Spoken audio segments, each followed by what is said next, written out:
Vascaíno do Cerrado.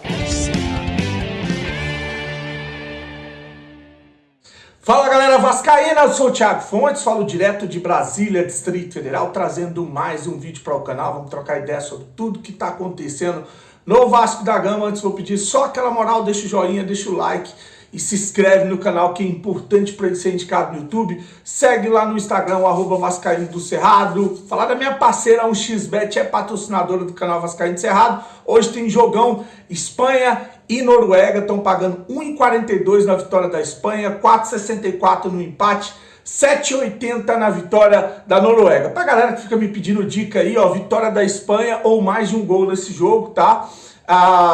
Tem vários jogos aí para você fazer uma fezinha hoje. O Grêmio, você pode botar mais de um gol ou vitória do Grêmio. Fortaleza vence o Ferroviário, né, na Copa Nordeste. Né? Tem Alemanha e Peru, vitória da Alemanha. Croácia e País de Gales, vitória ou empate da Croácia. Enfim, faz um bem bolado aí que você vai se dar bem. O link tá no primeiro comentário fixado. Clica, vai abrir uma janela, coloca o código promocional do Cerrado.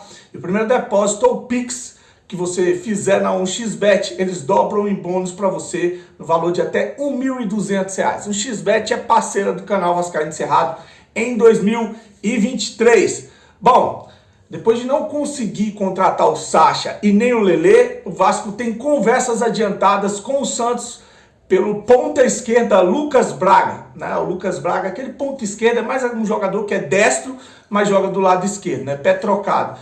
26 anos, 1,84 m, né? E nessa temporada, no Campeonato Paulista, ele fez 11 jogos, 1 gol e 1 assistência. O atacante está em processo de transição, voltando aos campos, depois de tratar de dores no pubis. Então tá aí esse atacante que eu não conheço, Lucas Braga, com conversas adiantadas, inclusive está no GE, está em um monte de fonte aí, de mídias oficiais, que parece que está tudo certo.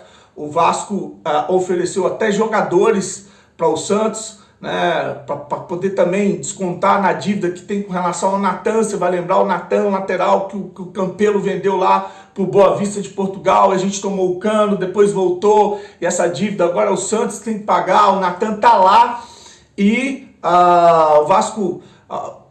pode ser que role um abatimento dessa dívida, mas o Vasco ofereceu jogadores também do elenco, desde que não seja titulares, para o Santos escolher, e a direção do Santos está estudando o elenco do Vasco para fazerem negócio, já que o jogador não tem sido aproveitado lá no Santos. Então tá aí mais uma grande contratação chegando para a temporada 2023. Mas calma, vamos reclamar só depois, tá bom? Combinado, né? O Riquelme está de volta aos treinos, vai ser opção na lateral esquerda no Brasileirão, depois de se recuperar de uma cirurgia. Você vai lembrar daquele jogo que colocaram o cara dentro de campo, depois de ter se lesionado, ele rompeu o ligamento, né? Ainda colocaram de volta no campo, ele fez uma cirurgia, passou quase mais de um ano, vai fazer agora, acho que parado, e tá de volta aos treinos, vai ser opção na lateral esquerda. A lateral esquerda que tem o Paulo Vitor lá, o Paulo Vitor, que é emprestado pelo Internacional, o contrato dele vence agora no meio do ano,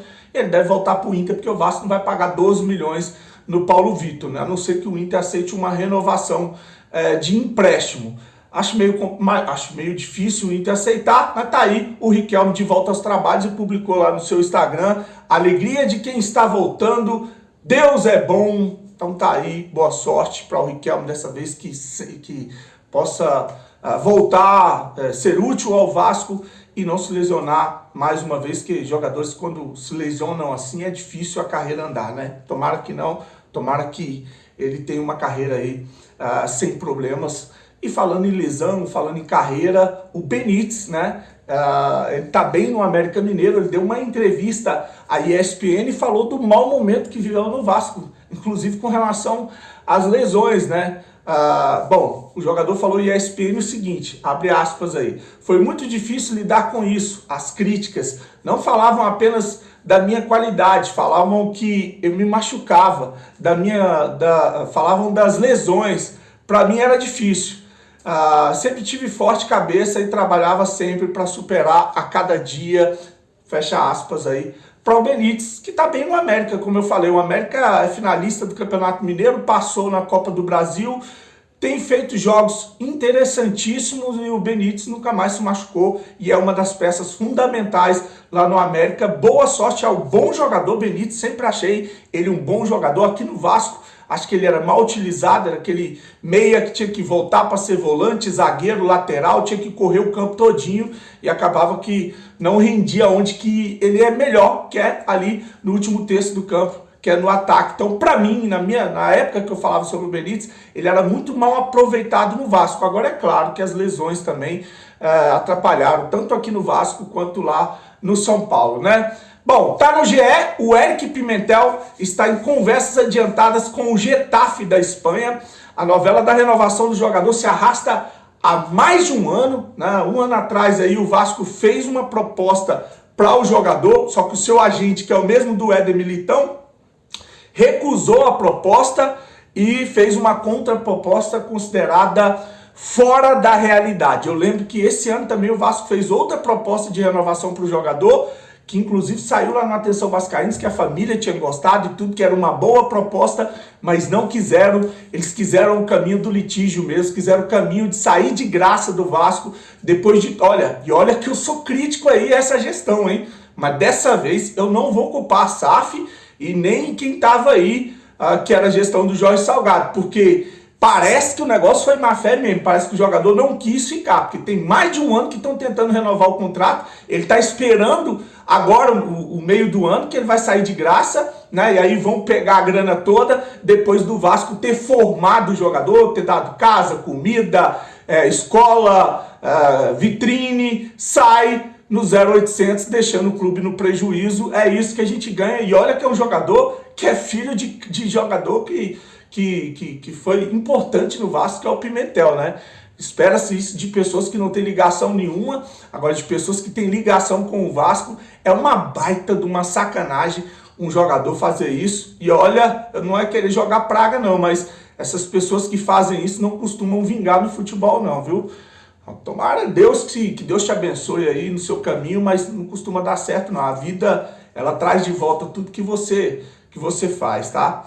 Então tá aí. Bom, para finalizar, saiu uma lista dos times da Série A que erraram mais pênaltis na temporada, e adivinha quem está no topo dessa lista? O Vasco é o primeiro, vou trazer só 5 times aqui. O Vasco é o primeiro com 5 pênaltis errados, o Goiás é o segundo com 4, o Bragantino é o terceiro com 4, o Grêmio com 3 e o Corinthians com 3, quarto e quinto fechando aí o G5, os 5 times que mais erraram pênaltis, os times que estão na Série A, que mais erraram pênaltis em 2023. E os pênaltis que o Vasco errou foram decisivos para a gente ter uma campanha pífia no início de temporada. O pênalti que o seu Pedro Raul errou contra o Volta Redonda, aquela vitória ali, poderia fazer o Vasco chegar nas últimas rodadas do Campeonato Carioca brigando pelo título do primeiro turno, entrando em primeiro para pegar o próprio Volta Redonda, né, numa semifinal. Perdão. Teve o pênalti que o Pedro Raul errou contra o Flamengo também, mas essa partida a gente ganhou por 1-0. E os pênaltis lá da Copa do Brasil, que o Pedro Raul errou o pênalti que ia colocar o Vasco na próxima fase da Copa do Brasil. Então os erros de pênaltis também foram fundamentais para esse início de temporada bizonha que foi o início de temporada do Vasco da Gama. Tomara que treinem mais essas bolas, porque no Campeonato Brasileiro, com o VAR, é lógico que rola muitos pênaltis, e bola parada hoje também é fundamental no futebol brasileiro. Basta ver os resultados do Vasco como seriam se tivessem tido a competência de colocar a bola para dentro. É isso que eu tinha para você, desejar para você um sábado abençoado. Não esquece de curtir, deixar o joinha, se inscrever no canal. Grande abraço, fique com Deus e saudações vascaínas.